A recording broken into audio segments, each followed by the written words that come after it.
Todos os dias são novas denúncias nos jornais, novos relatos de negociatas, trapaças, mentiras atrás de mentiras atrás de mentiras.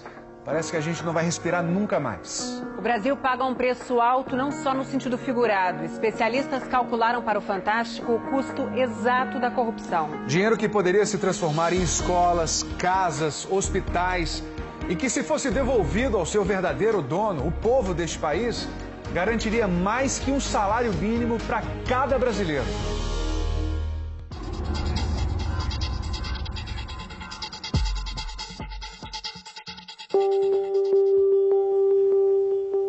Josi mora de aluguel numa comunidade na zona oeste do Rio. É sozinha para sustentar 3 filhos.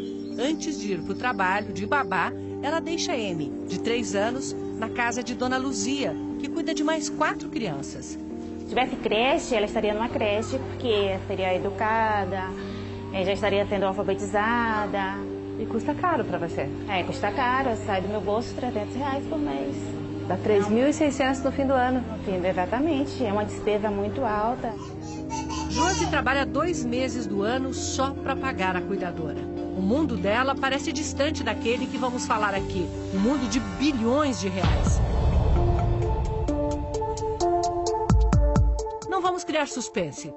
Desde os anos 70, só nas obras de infraestrutura, estradas, ferrovias, portos, aeroportos, transposição do Rio São Francisco, usinas e refinarias de petróleo, a corrupção levou entre 17% e 35% de tudo que o governo pagou. Em reais, isso dá entre 100 a 300 bilhões de reais. Isso mesmo, 300 e mais 9 zeros atrás. A conta foi feita pelo economista Cláudio Frischtag. Ele primeiro somou o valor de toda a nossa infraestrutura e depois aplicou a estimativa mais conservadora, de 17%, que dá 100 bilhões de reais. Quem fez esse cálculo foi o Tribunal de Contas da União, o TCU. Ele comparou os contratos feitos pela Petrobras, que não tinham nenhum indício de corrupção, com aqueles contratos que a mesma Petrobras assinou com as empresas, as empreiteiras, do cartel revelado pela Operação Lava Jato.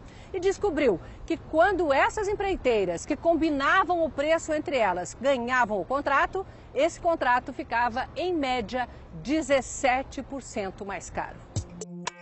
Mas olhando de perto, é ainda pior. O TCU teve acesso a parte do material da Odebrecht apreendido na Operação Lava Jato.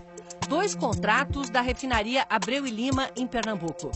Aí ficou fácil calcular o superfaturamento. Bastou comparar o que a Petrobras pagou com uma tabela produzida pelo IBGE e Caixa Econômica Federal. Ela mantém atualizados os custos das obras no país, item por item, região por região. O resultado é assustador. Alguns exemplos. Mão de obra. A Petrobras pagou mais de 655 milhões, mas poderia ter contratado por 253. A diferença passa dos 400 milhões. Superfaturamento de 158,4%. Aluguel de geradora a diesel. Pagou 20 milhões e 400 mil, mas na tabela está por 5 milhões e 200 mil. Diferença de 288%. No total da amostra analisada, um dos contratos estava superfaturado em 88,2%. O outro em 68,7%. Tudo junto, superfaturamento de 1.364 bilhões de reais. Isso só em 2 contratos da refinaria Abreu e Lima. E ajuda a entender por que essa obra, que começou custando 10 bilhões, já consumiu 66 bilhões e meio. Um executivo da Odebrecht deu um exemplo de como funcionava o superfaturamento. A dragagem do Rio Madeira para aprofundar o leito do rio e facilitar o trabalho dos equipamentos da usina de Santo Antônio. A empresa holandesa contratada tirou areia e cobrou como se tivesse dragado argila dura, o que dá mais trabalho e custa bem mais caro. A diferença é caixa 2, que nesse caso foi pago e redistribuído direto no exterior. Você paga em euros. E eles devolvem euros. Então, é equação simples. Não é complicado. E no exterior mesmo a diferença era repartida pelo esquema. Assim, fechando o ciclo. O dinheiro dos impostos vai para as empreiteiras através do sobrepreço e a empreiteira repassa a comissão dos políticos e funcionários públicos. E esse aditivo estava em cima da mesa de alguém que não estava aprovando, ele ia fazer miséria para aprovar esse aditivo, aumentar a obra, aumentar. Você quer atingir aquela meta para você botar no seu bolso o R$1 milhão. Nos 18 maiores projetos do PAC, o Programa de Aceleração do Crescimento dos governos Lula e Dilma, o custo desde o início da obra subiu 136% em média, uma diferença de 165 bilhões de reais. E o tempo de obra aumentou 132%. Das 18, só 3 foram completadas. Esse sistema, ele funcionou não apenas que você fazia as obras direitinho, cobrava mais. É que para cobrar mais, as obras não eram feitas muito direitinho. Ou seja, você não tinha projeto executivo e às vezes nem mesmo um projeto básico.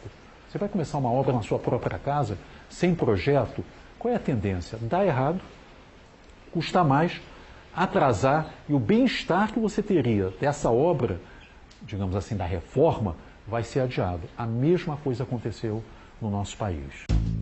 Foi o que o TCU viu na Ferrovia Norte-Sul.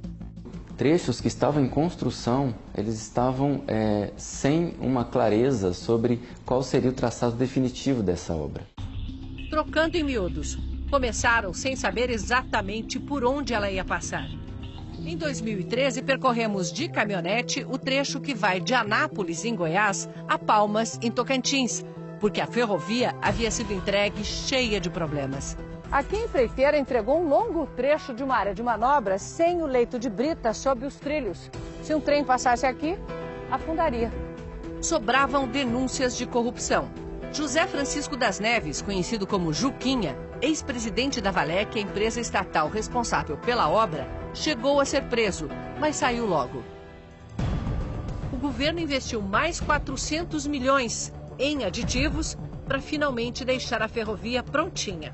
Em 2014, em plena campanha, Dilma Rousseff inaugurou o trecho. Mas esta semana nós voltamos lá e, de novo, olha como tivemos que andar. Ela está pronta, mas não passa trem. Terminadas as obras, só faltava tomar uma decisão. Quem vai operar a ferrovia e como ela vai ser operada? Vai ser privatizada por uma empresa que vai ter direito sobre esses trilhos ou vai ser administrada pelo governo e aberta para quem quiser passar? Pois se passaram 3 anos, 2 presidentes e esse investimento do povo brasileiro de 8 bilhões de reais continua sem uso. O prejuízo, por exemplo, de não funcionar a ferrovia daqui até Palmas é de no mínimo 1 bilhão por ano, o que não é pouca coisa. Só em economia de frete? Só em economia de frete. O potencial é grande. No trecho norte serão transportadas 6 milhões de toneladas de grão este ano, o equivalente a 200 mil caminhões. Essa produtora de farelo de soja acreditou que a ferrovia ia andar. Construiu um terminal de carga que custou 30 milhões de reais. Infelizmente, um investimento que não foi pouco, ocioso na verdade, né? Sem utilização. O que andou foi a investigação. Juquinha e o filho foram condenados, estavam recorrendo em liberdade, mas foram para a cadeia na semana passada porque, segundo o Ministério Público, continuavam lavando dinheiro da corrupção e escondendo patrimônio. Segundo a denúncia, eles ficavam com uma parte dos 4% de propinas repassados para 3 partidos. Um ex-executivo da Odebrecht relatou uma conversa que teve com Juquinha. Ele disse basicamente o seguinte, que na Valec tinha 2 grupos políticos. 2 grupos políticos que dividiam a propina. Um do PR e outro do PMDB. Na Petrobras, a Lava Jato descobriu que 3 diretorias foram loteadas para o PT, o PMDB e o PP. A JBS afirma que pagou propina para 1.829 políticos em Brasília, nos estados e nos municípios. Os delatores da Odebrecht entregaram uma lista de 415 políticos de 26 partidos. Estudos internacionais relacionam o aumento da corrupção à existência de dezenas de partidos. Na economia, isso tem nome e cálculo. É o índice de pulverização partidária. Quanto mais partidos, mais mãos precisam ser molhadas.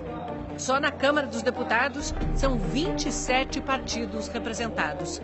A maior bancada não chega a 13% dos votos. Hoje, 13 partidos têm força suficiente para influenciar uma eleição na Câmara. O Mensalão e a Lava Jato mostram que a cada vez que ocorre uma votação, deputados ou bancadas inteiras são corrompidos para votar desse ou daquele jeito. A propina pode até ser distribuída por empresas, como a JBS ou a Odebrecht, mas a origem do dinheiro é sempre pública. Ou seja, o deputado se vende e quem paga é você.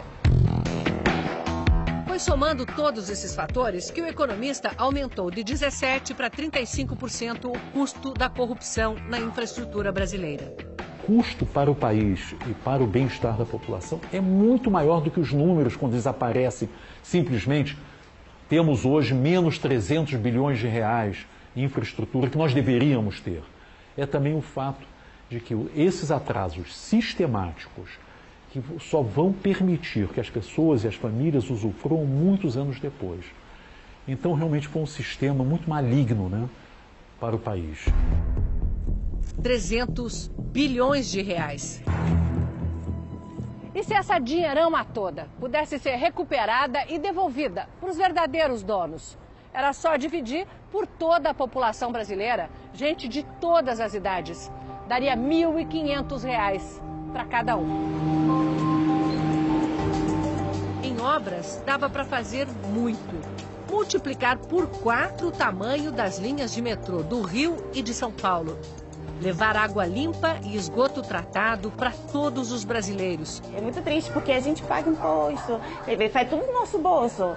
Se eu pago imposto, eu tenho direito a ter uma creche, tenho direito a ter uma escola, a minha filha tem direitos. Com esse dinheiro, dava para botar a Amy e mais 8 milhões de crianças com menos de 4 anos em creches a que elas não têm acesso hoje. E, com o troco, construir 71 mil UPAs e comprar 820 mil ambulâncias. Se o dinheiro desviado desde 1970 tivesse ido para uma poupança, já teríamos mais de 2 trilhões de reais na conta. 1/3 de todas as riquezas produzidas no país durante um ano. Todos nós temos responsabilidade para mudar isso, lembra o presidente da Transparência Internacional, uma organização que luta contra a corrupção no mundo inteiro. A luta contra a corrupção é um mecanismo para tornar a democracia viável. Quem gerou essa situação foram as elites corruptas. Mas nós, cidadãos, contribuímos, conscientemente ou não, para criar essa situação, dando o nosso voto. Frases do tipo, rouba mas faz, ou isso nunca vai mudar, são um tipo de responsabilidade social que contribuiu para que chegássemos a esse ponto de corrupção. Isso vai influenciar na maneira como você vai votar próxima vez? Ah, com certeza vai, né? A gente tem que escolher o melhor pra gente, pros nossos filhos, pro nosso país.